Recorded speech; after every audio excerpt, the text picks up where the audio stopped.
السلام علیکم. لا حول ولا قوة إلا بالله العلي العظيم. أعوذ بالله من الشيطان الرجيم. بسم الله الرحمن الرحيم. الحمد لله رب العالمين. الحمد لله رب الشاكرين.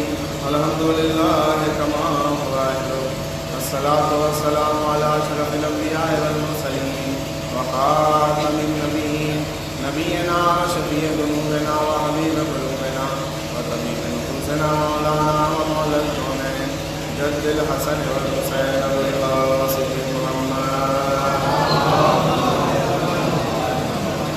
وآله الطيبين الطاهرين المظلومين سيما بقية الله الأعظم مولانا صاحب العصر والزمان لعنة الله على أعدائهم أجمعين من الآن إلى يوم الدين. قال الله تبارك وتعالى في القرآن الحكيم وهو أصدق الصادقين إن أكرمكم عند الله أتقاكم. صلوات على محمد وعلى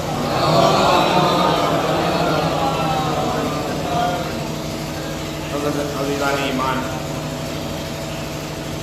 پروردگار حکیم خالق ارض و زمان اپنی عظیم کتاب قرآن مجید میں ارشاد فرماتا ہے ان اکرمکم عند اللہ اتقاکم، کہ دیکھو تمہارے درمیان میں سے وہ صاحب عزت ہے، وہ صاحب اکرام ہے، وہ صاحب شرافت ہے کہ جس کا تقوی زیادہ ہو، کیونکہ تقوی ہی ایک ایسا وسیلہ ہے کہ جس کے ذریعے انسان دنیا میں بھی عزت کما سکتا ہے اور آخرت میں بھی عزت دار بن سکتا ہے. تقوی ہی ایک ایسی چیز ہے کہ جس کے ذریعے انسان دنیا میں بھی کامیاب ہو سکتا ہے اور آخرت میں بھی کامیابی سے ہمکنار ہو سکتا ہے. اگر انسان عزت چاہتا ہے تو اسے تقوی اختیار کرنا پڑے گا، اور جب انسان تقوی اختیار کرے گا اسے دنیا میں بھی عزت ملے گی اور آخرت میں بھی عزت ملے گی. لہذا مختلف مقامات پر، مختلف جگہوں پر پروردگار قرآن میں ارشاد فرما رہا ہے اسی تقوی کے سلسلے سے کہ تقوی اختیار کرو، تقوی اختیار کرو. اگر تقوی اختیار کرو گے تو اللہ کے نزدیک ہو جاؤ گے، اگر تقوی اختیار کرو گے تو اللہ کی اطاعت کرتے ہوئے نظر آؤ گے، اگر تقوی اختیار کرو گے تو اہل بیت کے اور امامان معصومین کے پیروکار بنو گے. لہذا بغیر تقوی کے انسان کسی مقام اور کسی منزل تک نہیں پہنچ سکتا. ہم مادی دنیا کی بات نہیں کر رہے ہیں، ہم اس معنوی دنیا کی بات کر رہے ہیں کہ ہر اس معنوی دنیا کہ جس کے لیے ہر مومن خواہش مند ہوتا ہے، اور یہ بھی خواہش مند ہوتا ہے کہ اللہ کیسے راضی ہو جائے. ہر انسان، ہر مومن یہ سوچتا ہے کہ ہم سے اللہ راضی ہو جائے اور اللہ کی رضایت حاصل ہو جائے، ہم سے رسول راضی ہو جائیں، ہم سے ہمارے ائمہ اطہار راضی ہو جائیں. تو عزیزان ایمان، اس رضایت کے لیے سب سے اہم ترین چیز کا نام تقوی ہے. اگر انسان صاحب تقوی ہو گیا تو ضرور بالضرور اس سے اللہ بھی راضی ہو جائے گا، رسول بھی راضی ہو جائیں گے، اور اسی طرح ائمہ اطہار بھی ضرور راضی ہو جائیں گے. عزیزان ایمان، آپ جانتے ہیں کہ آج 27 رجب المرجب ہے، بعثت حضرت محمد مصطفیٰ صلی اللہ علیہ وسلم. کہ آج ہمارے رسول کو مبعوث کیا گیا تھا. ایسے تو رسول ہمیشہ سے تھے، لیکن ظاہری طور پر جو انہیں رسالت کے لیے مبعوث کیا گیا تھا وہ آج 27 رجب کا دن تھا. آج بڑا عظیم دن ہے. ابھی آپ شب معراج کے بارے میں بھی سن چکے ہوں گے، آپ کو معلومات حاصل ہوگی. اور آج 27 رجب ہے.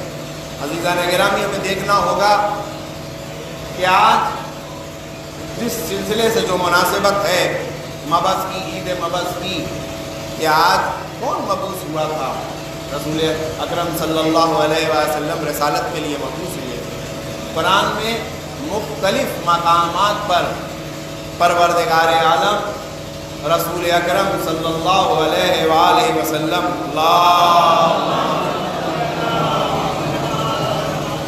قصیدہ پڑھتا ہوا نظر آ رہا ہے، چاہے وہ ان کے اخلاق کے بارے میں ہو، چاہے وہ ان کے علم کے بارے میں ہو، چاہے وہ ان کے گفتگو کے بارے میں ہو. مختلف مقامات پر ان کی عظیم الشان کے بارے میں تذکرہ کرتا ہوا نظر آ رہا ہے.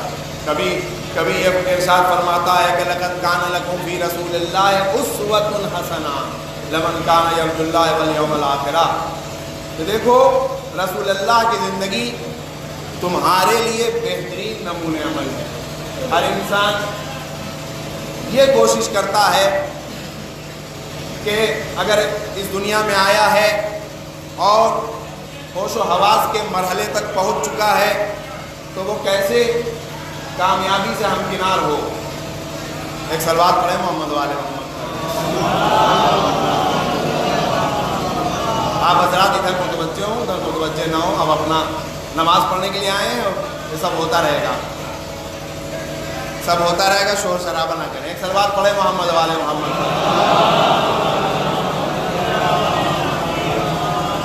آپ ہماری طرف متوجہ ہوں. ارباب ایمان،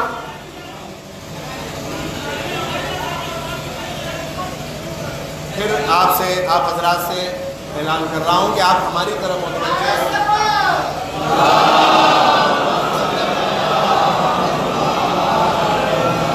رجسٹر ہو رہا ہے، کوئی مسئلہ نہیں. آپ جمعہ ہے، جمعہ خطبہ سنیں. عزیزان ایمان، یہ پروردگار عالم قرآن میں مختلف مقامات پر رسول اللہ کو اپنا نمونہ عمل بنا رہا ہے. عزیزان گرامی، نمونہ عمل اسے بنایا جاتا ہے جب کوئی کسی مقام عالی مرتبت ہو، عظیم الشان شخصیت ہو.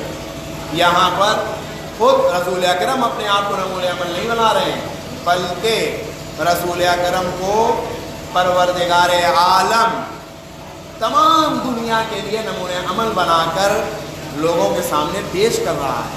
عزیزوں، یہ چھوٹی موٹی بات نہیں ہے. آج کا دور دیکھیے آپ، جسے چاہتا ہے انسان جو کچھ بنا دیتا ہے، لیکن یہ اللہ کا معاملہ ہے، کسی اور کا معاملہ نہیں ہے. جس بات میں حقیقت ہوتی ہے پروردگار اس حقیقت کو بیان کرتا ہے.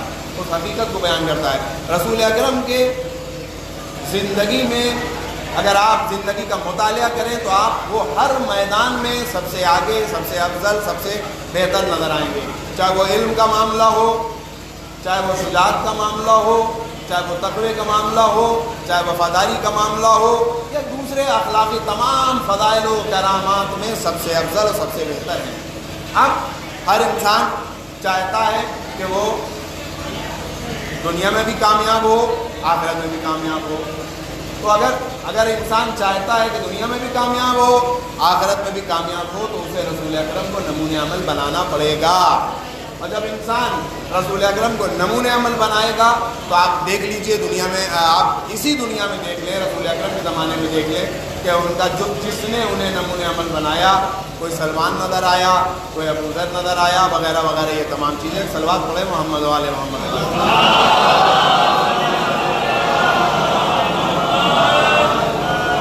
رات یہ سب ہوتا رہے گا. آپ ہماری طرف متوجہ ہو، ایک مردم مل جل کے صلوات پڑھیں محمد والے.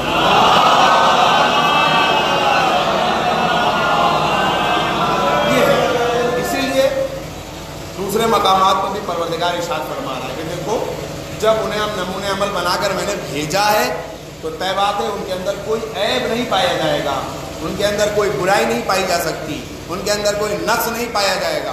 کیونکہ پروردگار ایسے کا انٹروڈکشن کرے گا، ایسے کی معرفی کرے گا، ایسے کو سامنے لائے گا کہ جس کے اندر کوئی برائی اور عیب نہ پائے جاتے ہو. خدا نخواستہ اگر کوئی برائی اور عیب پائے جائے گا تو یہ حرف کس پر آئے گا؟ پروردگار پر آئے گا. لہٰذا یہ ہو ہی نہیں سکتا کہ جسے وہ اپنا رہنما بنا کر پیش کرے اس کے اندر کوئی بھی عیب ذرہ برابر بھی کوئی عیب نہیں پایا جا سکتا، ایک عیب بھی، چھوٹا سا عیب بھی نہیں پایا جا سکتا، اسی لیے وہ صاحب عصمت ہے۔ صاحب عصمت کا مطلب ہی یہ ہے کہ چھوٹے سے لے کر بڑے گناہ تک کسی بھی گناہ کو انجام نہ دیتا ہو، اس کے اندر کوئی برائی نہ پائی جاتی ہو، کوئی نقص نہ پایا جاتا ہو، اور ایسا ہی ہے رسول اکرم کے بارے میں یہی ہے۔ اس کے بعد پروردگار دیکھیے ان کی گفتگو کے بارے میں کہہ رہا ہے کہ وہ گفتگو بھی جو کرتے ہیں تو وہ اپنی طرف سے نہیں گفتگو کرتے ہیں، ہر ہوا اور ہوس سے گفتگو نہیں کرتے ہیں۔ وما ينطق عن الهوى ان هو الا وحی یوحی، وہ جو گفتگو کرتے ہیں اپنی ہوا اور ہوس سے نہیں کرتے ہیں مگر یہ کہ وحی آئی ہو۔ عزیزان گرامی آپ سوچئے وحی کے اندر تو ذرہ برابر بھی امکان نہیں پایا جاتا غلطی کا اور خطا کا اور نقص کا۔ پروردگار عالم نے ایسے کو نبی بنایا ہے کہ جس کے اندر کوئی بھی، جب رسول اکرم اگر گفتگو کر رہے ہیں تو یہ سمجھ لیجئے کہ اپنی مرضی سے کوئی گفتگو نہیں کر رہے ہیں، اس کا مطلب یہ ہے کہ پروردگار نے ان کو وحی کی ہے، ان کو بتایا ہے، ان کو اشارہ کیا ہے، وغیرہ وغیرہ، یہ تمام چیزیں ہیں۔ تو اس آیت کے ذریعے یہاں سے ایک پہلو یہ نکلا کہ رسول اکرم کسی بھی اعتبار سے کسی بھی چیز میں اللہ کی مرضی کے خلاف نہیں جا سکتے۔ سوچیے آپ جو اللہ کی مرضی کے خلاف نہ جاؤ وہ غلطی کیسے کر سکتا ہے؟ اسی طرح ایک مقام پر خود انہی کی زبانی ارشاد فرما رہے ہیں ان اتبع الا ما یوحی الیہ، ہم تو صرف اور صرف وحی الہی کا اتباع کرتے ہیں۔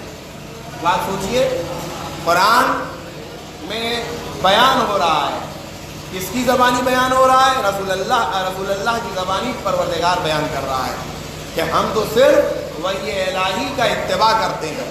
یعنی اس کا مطلب یہ ہے کہ یہ دو آیتیں اگر ملا لیجئے تو رسول اکرم ایک مجسم عصمت کا نام ہے کہ چاہے وہ سیرت کا معاملہ ہو، چاہے وہ اعمال کا معاملہ ہو، عمل کا معاملہ ہو، چاہے گفتگو کا معاملہ ہو، کسی بھی چیز میں وہ خدا نخواستہ ہر چیز میں وہ صاحب عصمت ہیں، صاحب عصمت ہے، غلطی کا ذرہ برابر امکان نہیں ہے۔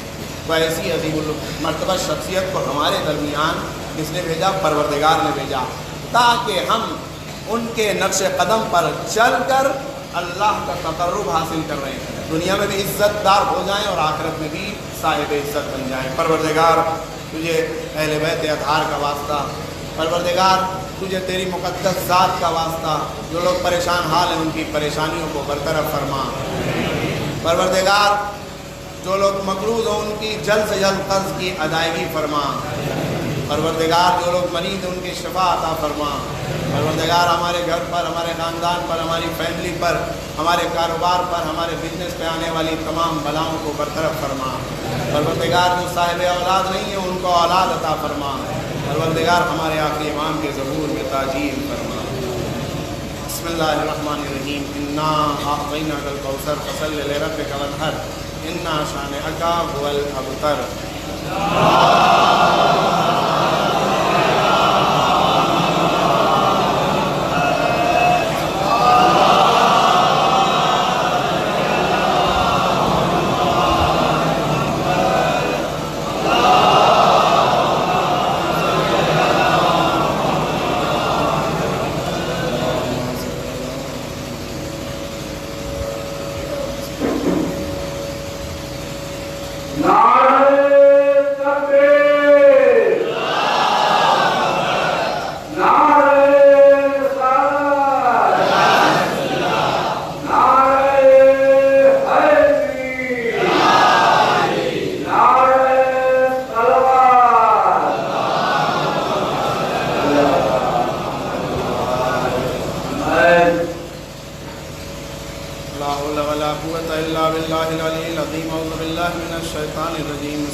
وآسوا رحمة للعالمين ألا قد أمركم الله في محكم كتابه بالصلاة على نبيه وحبيبه وقال تعليما لكم وتشريفا لصفيه إن الله وملائكته يصلون على النبي يا أيها الذين آمنوا صلوا عليه وسلموا تسليما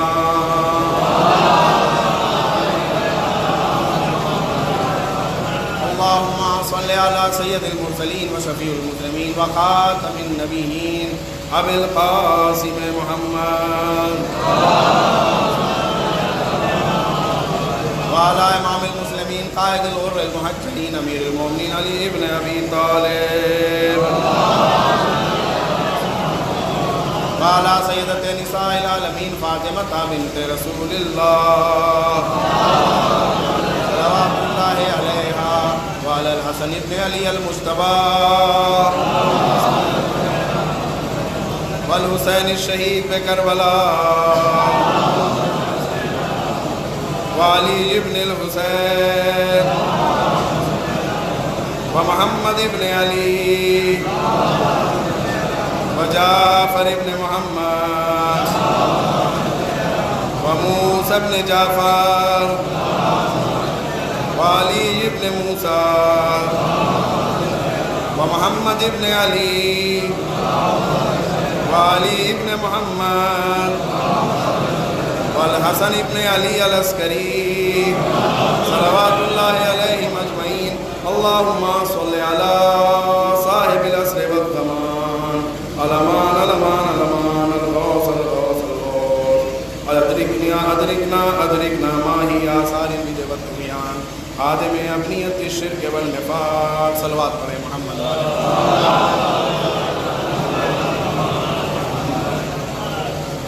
سب سے پہلے میں اپنے آپ کو تقوی الہی کی دعوت دیتا ہوں اور اس کے بعد آپ تمام مومنین کو.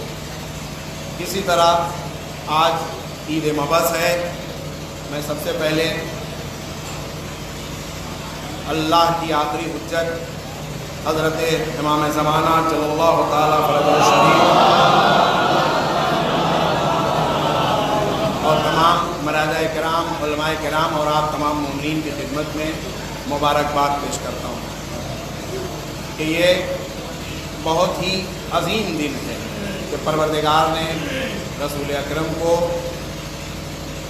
رسالت پر مبعوث کیا, انہیں رسالت کے لیے مبعوث کیا. ارباب ایمان یقیناً آج بہت ہی مبارک دن اور پروردگار عالم ہماری طرف آپ پروردگار عالم یہ چاہتا تھا کہ انسان کو ہدایت یافتہ کرے اور ہدایت کے راستے پر چلائے, اور ایسا ہی ہوا. پروردگار نے ایک سے ایک نبیوں کو ہمارے درمیان بھیجا, 1,24,000 انبیاء.